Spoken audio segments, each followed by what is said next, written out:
Hey guys, how's it going? I hope you're doing well. I thought I should probably make a video about these axis shifts that we've been having and the possible next mega quake for 2013. But I know that there are a lot of people that are completely new to this. They don't know what we're talking about. So I just want to go over these axis shifts that have happened in the past. So in 2004, in that Indian Ocean earthquake and tsunami right here on December 26, 2004, there was a 1 inch axis shift. Let's see if I can find it here. Here it is. It says it also caused the Earth to minutely wobble on its axis by up to 2.5 centimeters. And so here are centimeters right here. 2.5 centimeters is approximately 1 inch. So that's why this says 1 inch axis shift. Then for some reason I can't find any axis shifts that occurred in here. I didn't become aware of this until Michio Kaku started talking about it in 2010.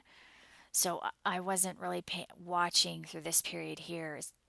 And I haven't been able to find an axis shift in here, but that doesn't mean that it's not in there. I just haven't been able to find it. But this next axis shift that I'm aware of happened on the Chile quake. So in 2010, on February 27th, 2010, there was an 8.8 quake, 8.8 quake in Chile. And it says down here that it moved the Earth's figure axis by 8 centimeters. So 8 centimeters is approximately 3 inches. So that's why we have the 3 inch axis shift right here on the Chile quake. Then in 2011, on the Japan quake,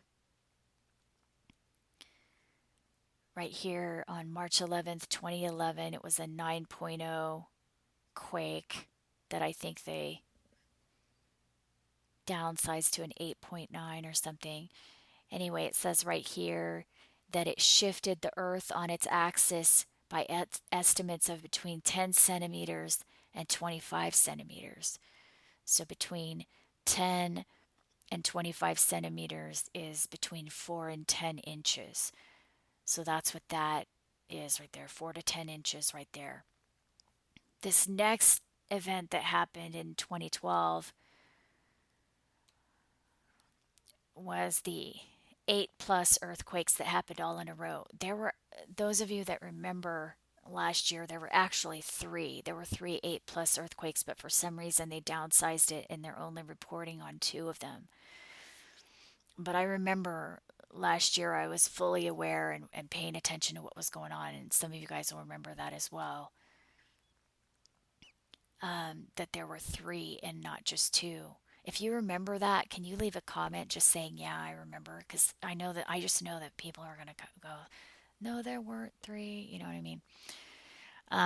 Anyway, I appreciate that. But there were three all in a row, and the scientists had said that it was a completely unprecedented event. So this is just one article here. You can do more research on it, but they'd never seen an earthquake like it. It was unprecedented, three 8-pointers in a row.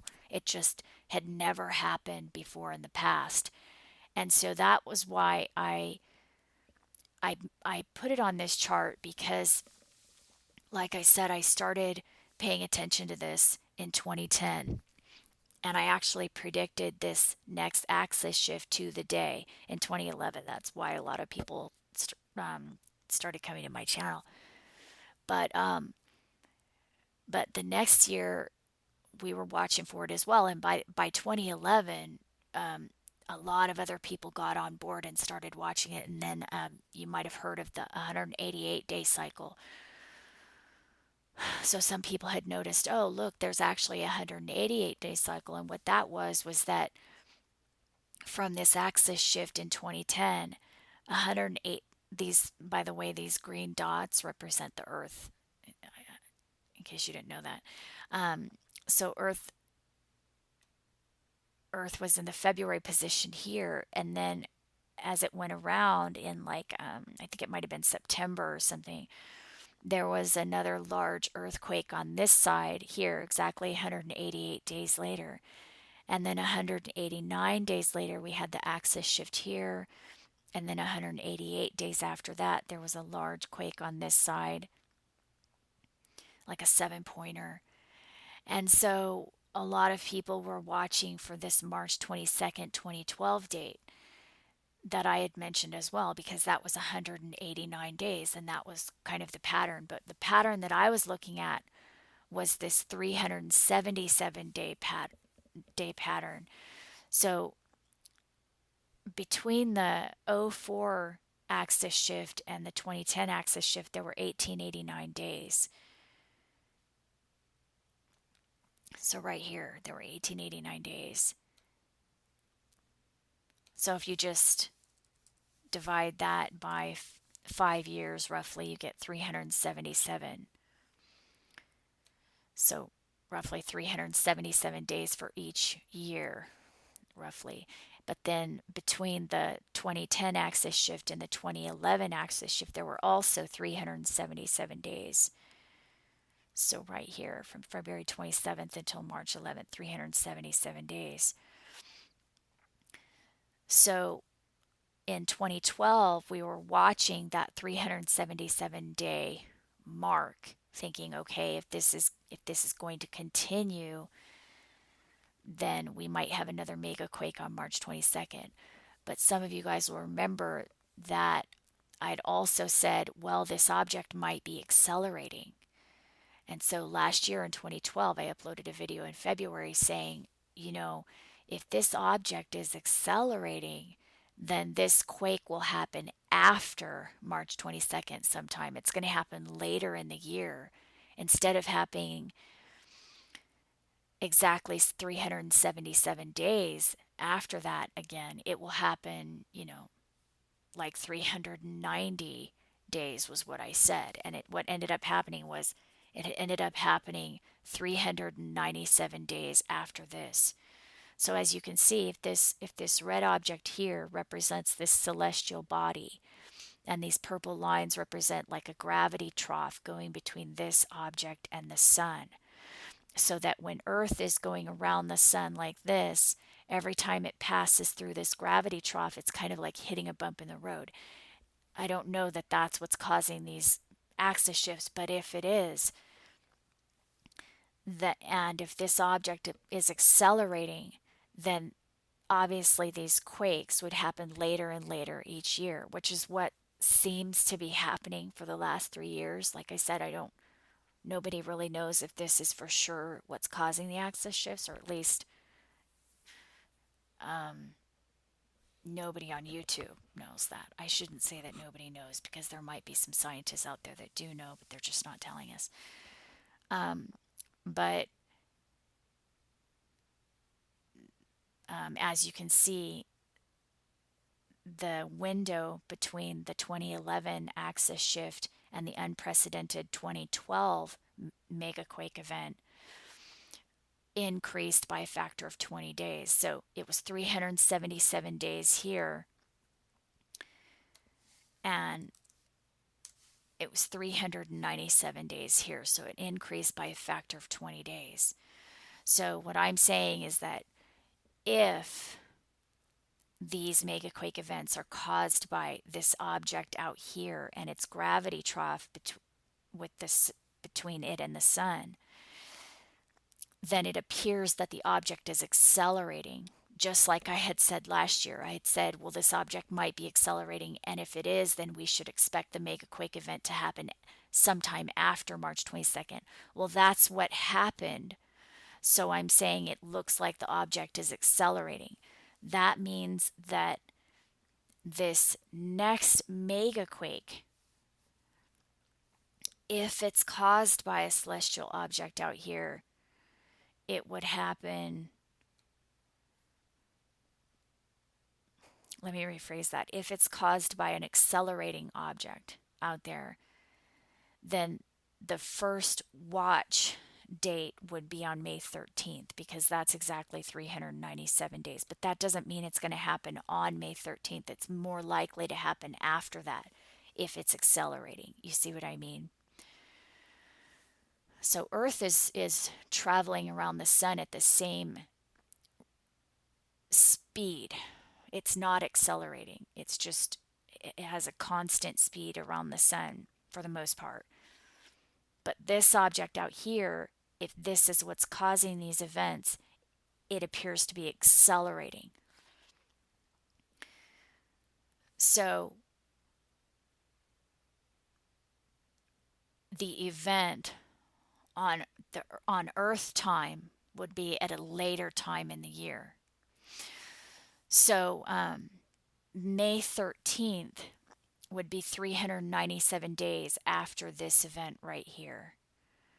But since it looks like it's accelerating, at least by a factor of 20 days, then we might be looking at a window of 417 days, which would put it at June 2nd.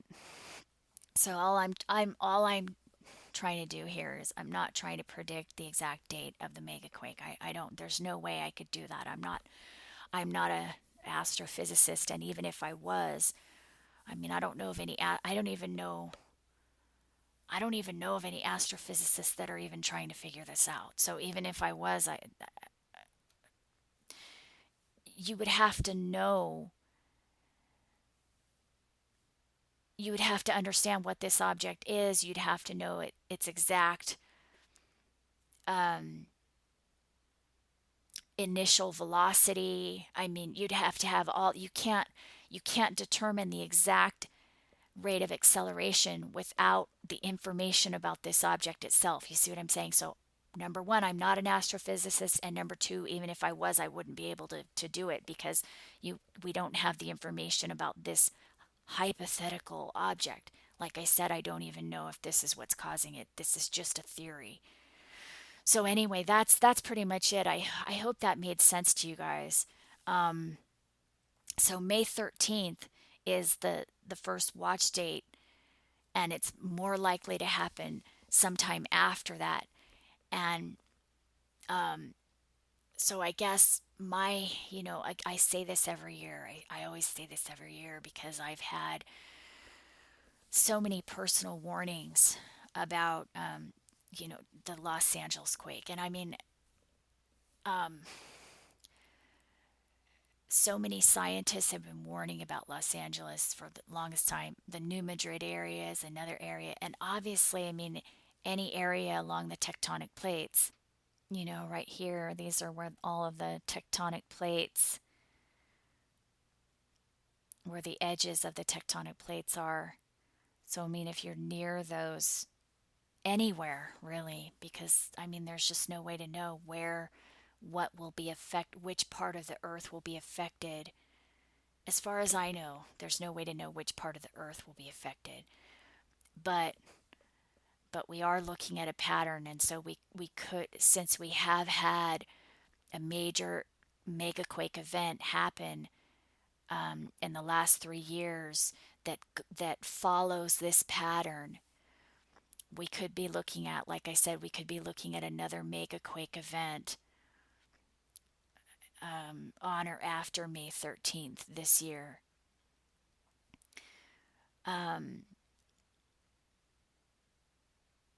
And it really could be any time because we don't know how much this, I mean, if it's caused by this object, we don't know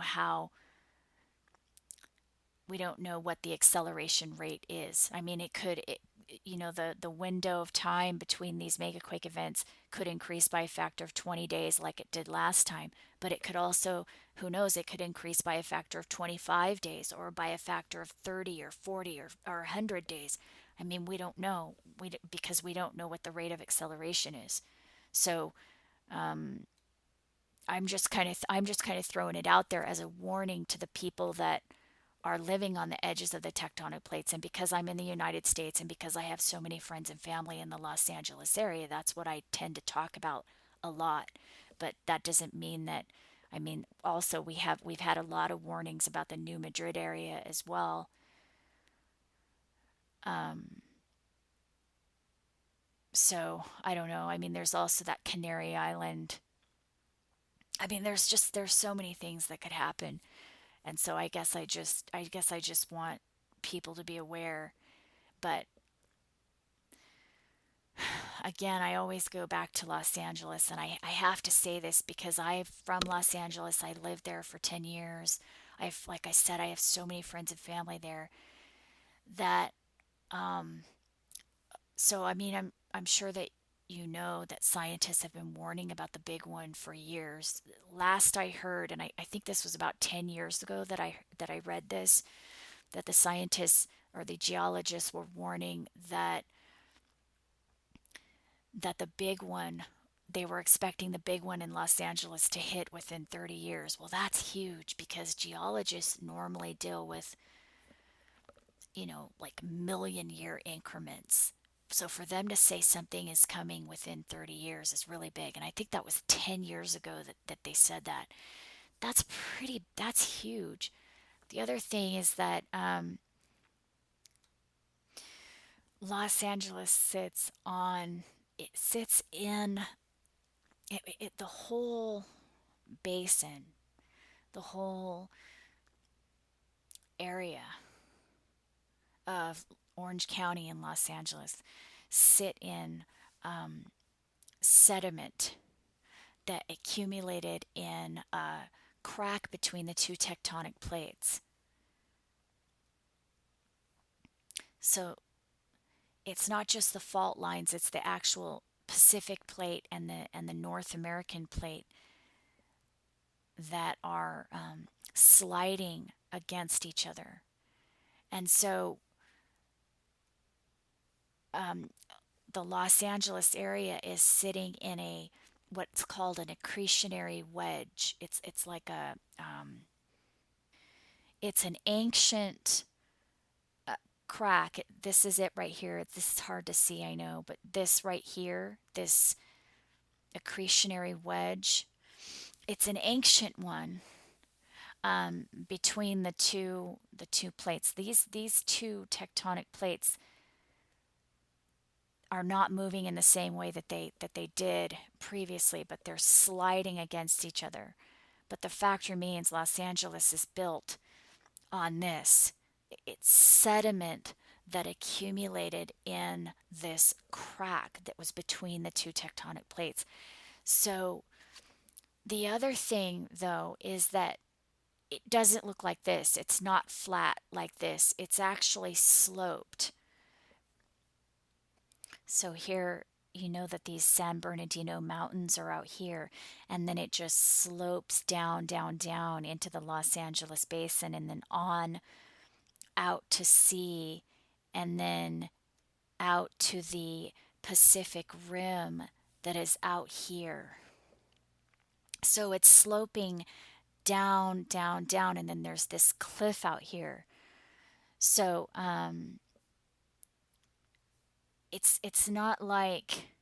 it's not like this accretionary wedge is on a flat plane like that. It's not like that. It's more like this. There's mountains and then it goes down, down, down, and then it drops off. And the accretionary wedge is like right there. Okay, that's not really, it's probably more like that. Okay, so here's Los Angeles right here. Sorry, it's hard to write with this thing. Here's LA right here, and this is all sand. These are the mountains. This is like the San Bernardino Mountains, and this is the Pacific Rim out here. It's maybe like a little bit. Okay, it's a cliff. And that's what I've been trying to explain to my friends and family out there is that you're literally living on quicksand. You're living in sand that is on a slope that drops off of a cliff, but it's not just a slope dropping off of a cliff. It's in between two tectonic plates that are moving. that's the thing that's so frustrating for me when I'm trying to, like I said, I don't know. We don't know when this megaquake is going to happen, and we don't know that the next megaquake is going to happen in LA. That's not what I'm saying. It's just that I have so many friends and family there that that's the place that I really worry about the most. That's just me personally. And it's so frustrating. It's so frustrating because it just seems like it doesn't matter how well I explain this. It doesn't matter how many times the scientists say the big one is coming. They're not understanding that it's not just going to be an earthquake, it's going to be a landslide. A landslide. That's what it's going to be. It's the Pacific plate is moving in this direction. So let me just draw in here. Pacific plate, um, okay, is moving in, it's sliding in this direction, and the North American plate is sliding in that direction. And this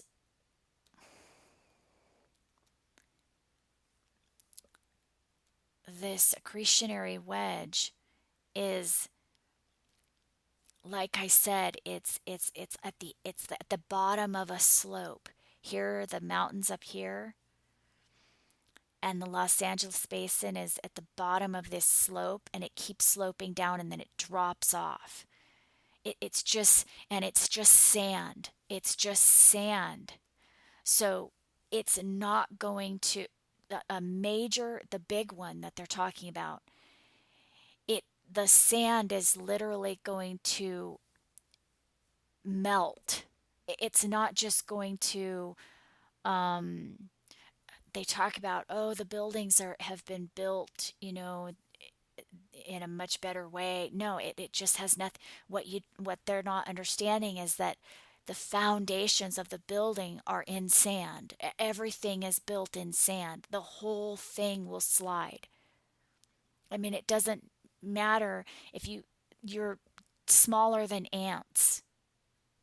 I mean, when you compare the size of this area, how big are you? You're smaller than ants. You're microscopic relative to this huge area here that is all sand. You know what I mean?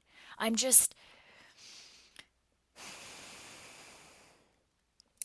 done. I do this every year. I know I do this every year. And there's a reason, because I know that it's coming. A lot of people know that it's coming. And I just have to. I have to say it. I say it every year, and I have to say it again this year. Those people that are in Los Angeles are living on sand in a crack between two tectonic plates that are sliding against each other on a slope that is falling off of a cliff.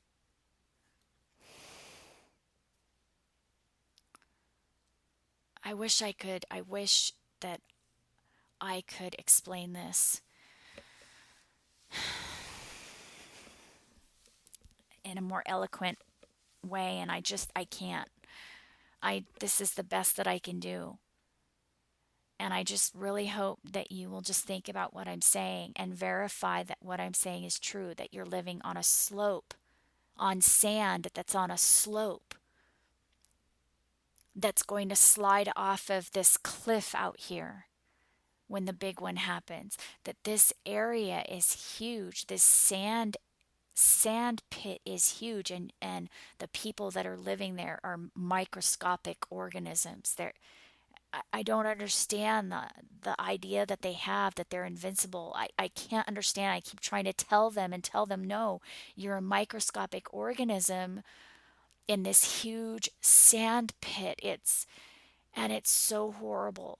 I mean, I can already see what's going to happen in this area. And like I said, maybe it won't happen this year. Maybe it'll be next year or the year after or the year after. I don't know. But I have to say this because I see these patterns with these megaquakes every year. And it could be Los Angeles that's next.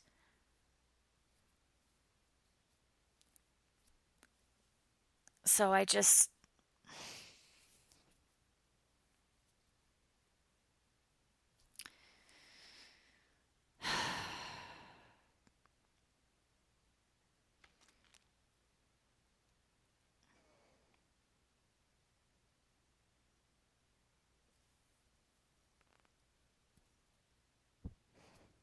know that I just know that this isn't going to do any good.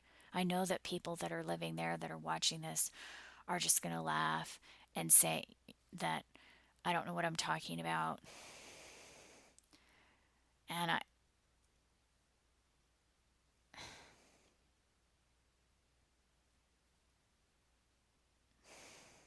I don't know what else to do. You know what I mean? I don't know what else that I can do to make them see that this is real. That the geological area that they live in is truly one of the most dangerous areas on the planet.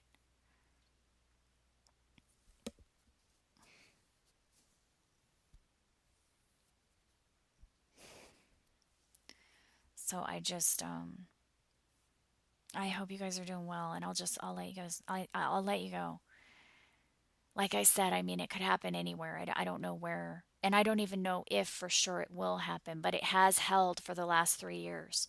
So again, we're coming into this window on May 13th, sometime after that. Um, and it could be anywhere along these tectonic plates. I'm sorry, along the edges of these tectonic plates. It could be anywhere. It could even in the New Madrid area. So I don't know. I'll leave some links below and I'll talk to you later. Bye.